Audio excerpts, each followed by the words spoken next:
session of the Centre for Cross-Border Studies 22nd Annual Conference. I hope you had a lovely lunch and a chance to relax. For those of you who are joining us now, my name is Anthony Suarez and I'm the Director of the Centre for Cross-Border Studies. You are very, very welcome. A reminder for everyone, please use the chat function if you'd like to pose any questions to this afternoon's speakers, and use the chat function as well to exchange views and information with all of today's participants. I would also like to remind everyone to ensure you're sitting comfortably and that you should take a break whenever you need to. Simply stay logged onto the conference and come back whenever you're ready. You'll be able to watch back anything you may have missed after the conference. It is now my great pleasure to officially launch the 16th edition of the Journal of Cross-Border Studies in Ireland. This year's edition has benefited from the generous support of a number of organisations that have taken out adverts.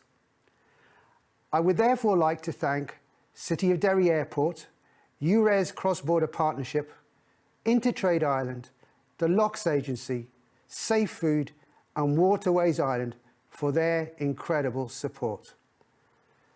The fantastic contributors to the 2021 edition of the Journal were invited to give their assessment of the extent to which the conditions necessary for cooperation across this island and across these islands have been maintained following the end of the Brexit transition period and as the protocol on Ireland, Northern Ireland came into operation. They were asked to assess the relative health of the political, social, material and regulatory context for North-South and East-West cooperation and for wider relations. This is in line with the Centre for Cross-Border Studies efforts and those of the ad hoc group for North-South and East-West cooperation which it convenes to ensure we understand what conditions are necessary for cooperation, particularly North-South cooperation, and that they're not seen as consisting exclusively of legal or regulatory underpinnings. This is in no way to suggest that legislative or regulatory frameworks are expendable luxuries for those engaged in cross-border cooperation. Since 1998, the Good Friday Belfast Agreement has stood as an essential bulwark for North-South and East-West cooperation and relations, with implementing legislation enabling, for example, the creation of a number of institutions and bodies to take on that cooperation across a range of areas. However, on their own, agreements and legislative frameworks are not necessarily guarantees of conducive context for cross-border cooperation. Political instability, or even periods of outright political hostility to cross-border cooperation or its core institutions, whilst not signifying a halt to the cooperation that takes place at many levels and across sectors, can nevertheless undermine the confidence of those who are active in that cooperation, especially when political tensions begin to shape perceptions of cross-border cooperation and the reasons behind those who engage in it.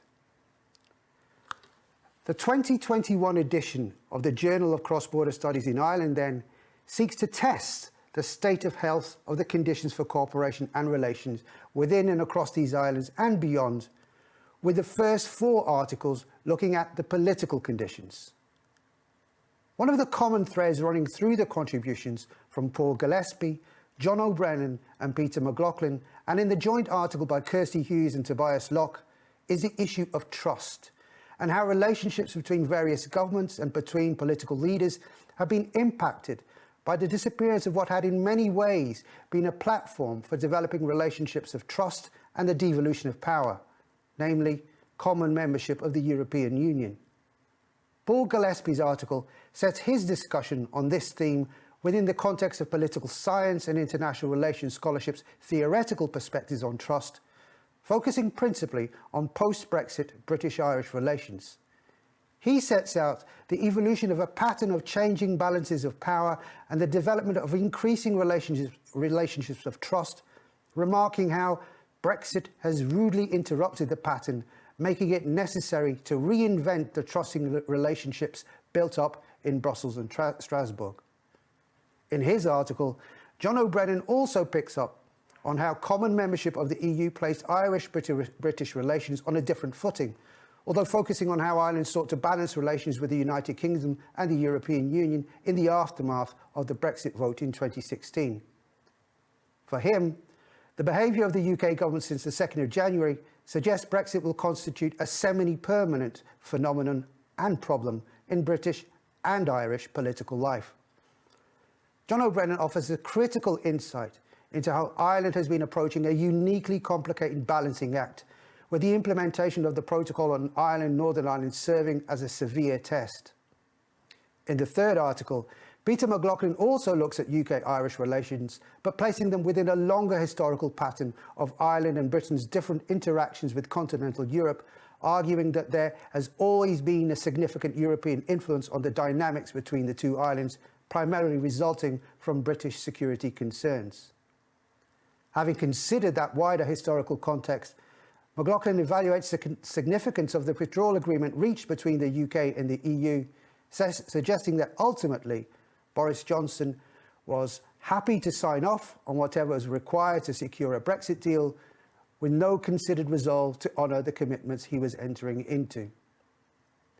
This approach represents a significant challenge for UK-EU and British-Irish relations going forward, and as McLaughlin contends, for how unionism in Northern Ireland addresses the post-Brexit landscape.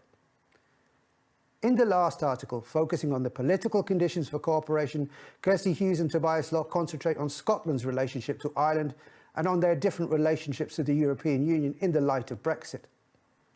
These relationships will evolve in what is now what they describe as a patchwork of differentiated relations across these two islands.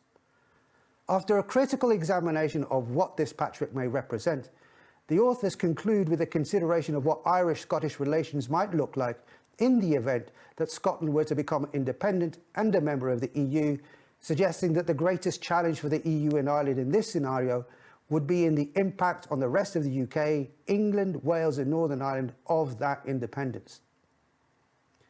3 articles then offer their assessment of the social conditions for cooperation and relations within and across these islands. In her contribution, Sarah Crichton touches again on the theme of trust. She argues that increasing community tensions in Northern Ireland are a result of political decisions and political arguments that are presented as having Northern Ireland's interests at heart while doing precisely the opposite.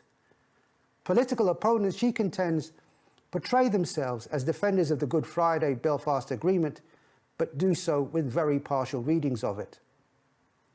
Tara Farrell's contribution to the 2021 edition of the Journal focuses on the post-Brexit role of civil society in our communities, informed by how it's been called upon to address the ongoing COVID-19 pandemic.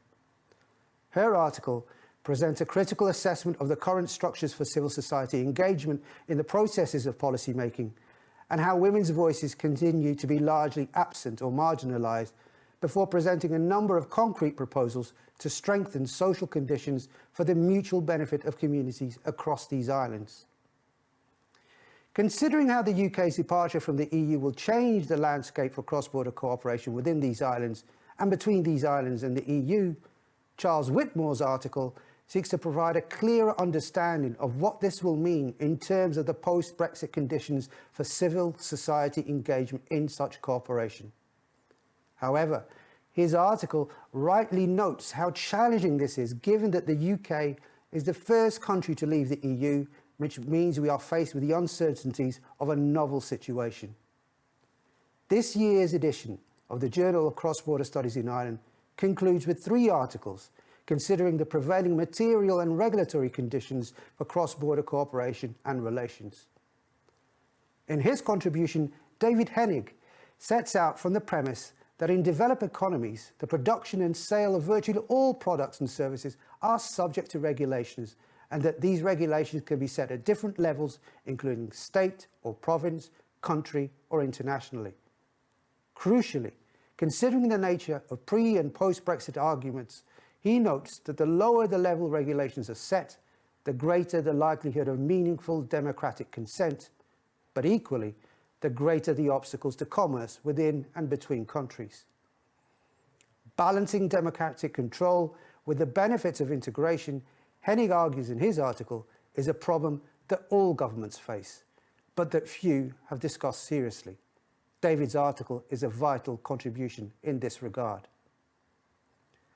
Writing from the perspective of someone with intimate knowledge of many of the issues raised by David Hennig, given some of his roles, such as convener of the Northern Ireland Business Brexit Working Group, in his article, Aidan Connolly outlines the recent trajectory of the business community in Northern Ireland, what the current situation looks like, and what he sees as the needs of business to overcome post-Brexit challenges. Aidan goes on to debunk what he sees as some of the myths surrounding the current situation, before setting out 3 key principles the business community in Northern Ireland is calling for in order for the protocol to work: certainty, simplicity, and affordability.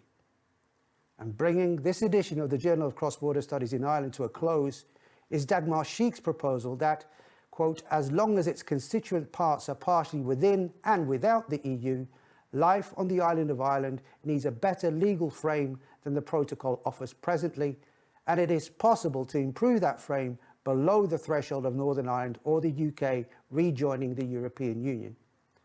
After presenting a detailed analysis of what this signifies, Dagmar Sheik concludes by setting out how, although the protocol on its own and in its present form may not be sufficient to guarantee cross-border cooperation, incremental steps can be taken within the mechanisms of the protocol to more properly safeguard that cooperation, and in doing so, quote, build Northern Ireland into a real bridge between the UK and the EU. In different ways and to different extents, the articles in the 2021 edition of the Journal of Cross-Border Studies in Ireland suggest that we cannot be confident at this time that the conditions for cooperation within and across these islands are guaranteed. Division and confrontation at the political level are not only making the search for solutions increasingly difficult, they're also fueling division and confrontation among communities in Northern Ireland, and also division or estrangement between communities across these islands, undermining confidence in cross-border cooperation. However, to differing extents, our contributors also point to potential ways out of the current impasse that will provide a more welcoming context for continued North-South and East-West cooperation and relations. But they also suggest that we will not be capable of taking those ways out unless trust is restored, leadership is shown, and honesty replaces the facile sloganeering. As Sarah Crichton suggests in her article, people need to be prepared to listen to hard truths instead of comfortable lies. That time is well overdue. The Centre for Cross-Border Studies is incredibly grateful to all of the contributors to this year's edition of the journal. I recommend you all take the time to read their timely and insightful articles, and you'll be able to do so by downloading a digital copy. A link has been posted in the chat function, and it will also be sent to participants afterwards. Thank you.